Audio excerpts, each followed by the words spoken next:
शत्रुओं से छुटकारे के लिए प्रार्थना। हे यहोवा, जो मेरे साथ मुकदमा लड़ते हैं उनके साथ तू भी मुकदमा लड़। जो मुझसे युद्ध करते हैं उनसे तू युद्ध कर। ढाला और भाला लेकर मेरी सहायता करने को खड़ा हो। बर्छी को खींच और मेरा पीछा करने वालों के सामने आकर उनको रोक। और मुझसे कहा कि मैं तेरा उद्धार हूँ। जो मेरे प्राण के ग्राहक हैं वे लज्जित और निरादर हो।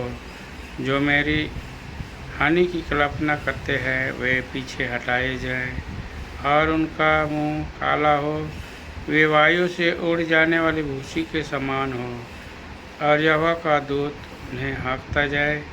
उनका मार्ग अंधियारा और फिसलन भरा हो और यहोवा का दूत उनको खदेड़ता जाए, क्योंकि अकारण उन्होंने मेरे लिए अपना जल गड्ढे में बिछाया।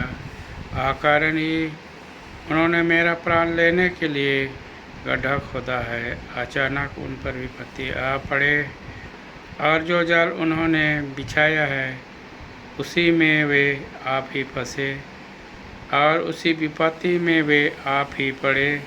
परंतु मैं यहोवा के कारण अपने मन में मगन होऊंगा। मैं उसके किए हुए उद्धार से हर्षित होऊंगा।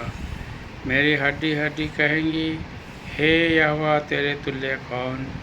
जो दीन को बड़े बड़े बलवंतों से बचाता है और लुटेरे से दीन दरिद्र लोगों की रक्षा करता है। झूठे साक्षी खड़े होते हैं और जो बात मैं नहीं जानता वही मुझसे पूछते हैं।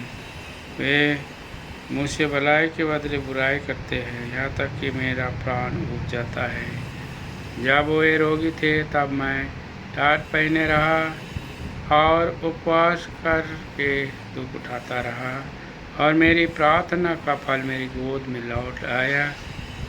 मैं ऐसा भावना रखता था कि मानो वे मेरे संगी या भाई हैं। जैसा कोई माता के लिए विलाप करता हो वैसा ही मैंने शोक का पहरावा पहने हुए सिर झुकाकर शोक किया। परंतु जब मैं लंगड़ाने लगा तब वे लोग आनंदित होकर इकट्ठे हुए। नीच लोग और जिन्हें मैं जानता भी ना था वे मेरे विरोध इकट्ठे हुए। वे मुझे लगातार फाड़ते रहे, उन पाखंडी भाड़ों के समान जो पेट के लिए उपवास करते हैं। वे भी मुझ पर दांत पीसते हैं। हे प्रभु, तू कब तक देखता रहेगा इस विपत्ति से जिसमें उन्होंने मुझे डाला है। मुझको छुड़ा, जवान सिंहों से मेरे प्राण को बचा ले। मैं बड़ी सभा में तेरा धन्यवाद करूँगा, बहुत तेरे लोगों के बीच में तेरी स्तुति करूँगा। मेरे झूठ बोलने वाले शत्रु मेरे विरोध आनंद ना करने पाए। जो अकारण मेरे बैरी हैं वे आपस में नयन से सहन न करने पाए, क्योंकि वे मेल की बातें नहीं बोलते। परंतु देश में जो शांतिपूर्वक रहते हैं उनके विरुद्ध छल की कल्पनाएं करते हैं। उन्होंने मेरे विरुद्ध मुंह पसार के कहा, आहा आहा, हमने अपनी आँखों से देखा है। हे यहोवा, तूने तो देखा है, चुप ना रह। हे प्रभु, मुझसे दूर ना रह। उठ, मेरे न्याय के लिए जाग। हे मेरे परमेश्वर, हे मेरे प्रभु, मेरा मुकदमा निपटने के लिए आ।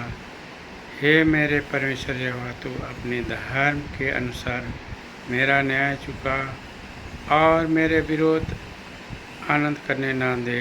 वे मन में ना कहने पाए, आहा, हमारी तो इच्छा पूरी हुई। वे यह ना कहें, हम उससे निगल गए हैं। जो मेरी हानि से आनंदित होते हैं उनके मुँह लज्जा के मारे एक साथ काले हो। जो मेरे विरोध बड़ाई मरते हैं वे लज्जा और अनादर से ढाप जाएं। जो मेरे धर्म से प्रसन्न रहते हैं वे जय जयकार और आनंद करें और निरंतर कहते रहे, यहोवा की बड़ाई हो। और जो अपने दास के कुशल से प्रसन्न होता, तब मेरे मुंह से तेरे धर्म की चर्चा होगी और दिन भर तेरी स्तुति निकलेगी। प्रभु इस प्रार्थना के द्वारा आप सबको आशीष देवे। इस प्रार्थना को जब भी आप परीक्षा में पड़े हो, किसी दुष्टता के बंधन में बंधे हो, घिरे हो, तो इस प्रार्थना को सुनिए। प्रभु आपको ज़रूर उस दुष्टता की शक्ति से छुटकारा देगा। प्रभु आप सबको आशीष देवे। आमीन।